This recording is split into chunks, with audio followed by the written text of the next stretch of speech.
Hello, dear students. Let's see a question asked in GATE 2015 on the topic passing address to a function, or also called as called by address.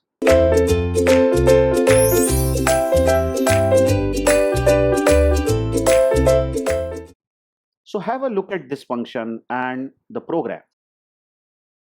In this program, there is a function f1 which is receiving two parameters a and b, whereas there is a function f2 which is also having two parameters, but the two parameters of f2 are pointer parameters. There is no sense in reading f1 and f2. You should always start tracing the program from main. As you know, main is going to start first. And now look that we have got three variables a, b, c, all of type integer. So usually we will have a practice of drawing a as a 2-byte variable having value 4. B is again a 2-byte variable, assuming integer consumes 2 bytes. I am showing it as 2-byte variable. B is 5 and C is 6. Assume their addresses to be 100, 101, 200, 201 and 300, 301. Now there is a call to F1. Just observe F1 is getting called by passing value of A and value of B. I hope you are now understanding this very well, because we have passed A comma B, we have not passed address. So this call in fact is passing 4 comma 5 to F1 function. So in the F1 function, there is a parameter A which receives a value 4 and there is a parameter B which receives a value 5. So what really happens, in the memory, there is new variable A which is 4 and there is a variable B which is 5. Please try to understand that this variable A and B are local parameters of F1 function. Okay? It's only a matter to understand that this A is a parameter which has copied the value of A of main. And this B is the parameter of F1 which has copied the value of B of main. Now, there is additional variable int C declared over here within the F1 function. So within the scope of F1, there is a variable C. And now you know this logic very well. C equal to A equal to B, B equal to C. We are doing nothing but we are swapping A and B. But which A and B are we swapping? We are swapping local parameters A and B. So the swap will be done as follows. C will become equal to A, so C will become 4. Next line, A will become equal to B, so A will become 5. Next line, B will become equal to C, so B will become equal to 4. So A and B previously were 4, 5, but now they are 5, 4. But look, any changes made in this A and B will not affect the value of the original variables of main.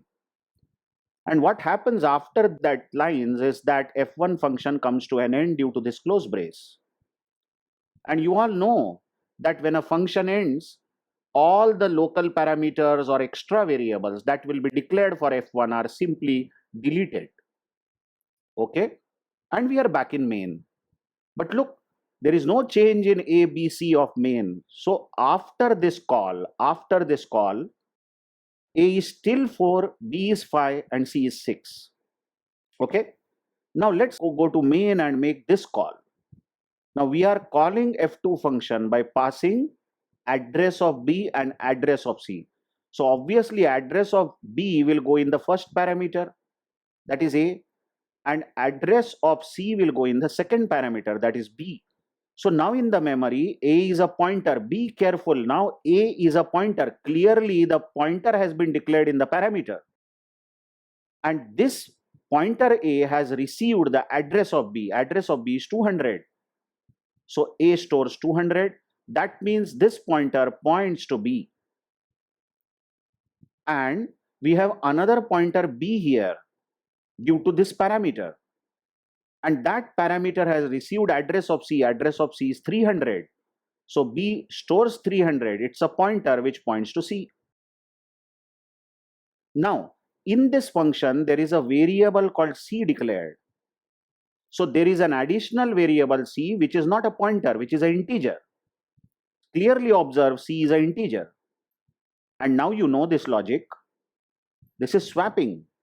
What's happening is first statement says c is equal to asterisk a. But just be careful. Asterisk a means value to which a points, correct? And that is value of b. So I'll better write those lines over here. C is equal to asterisk a. Then asterisk a is equal to star b. And star b is equal to c. If you think of this line, this is indeed c is equal to value to which a points, but value to which a points is phi. That is value of b. So c becomes phi.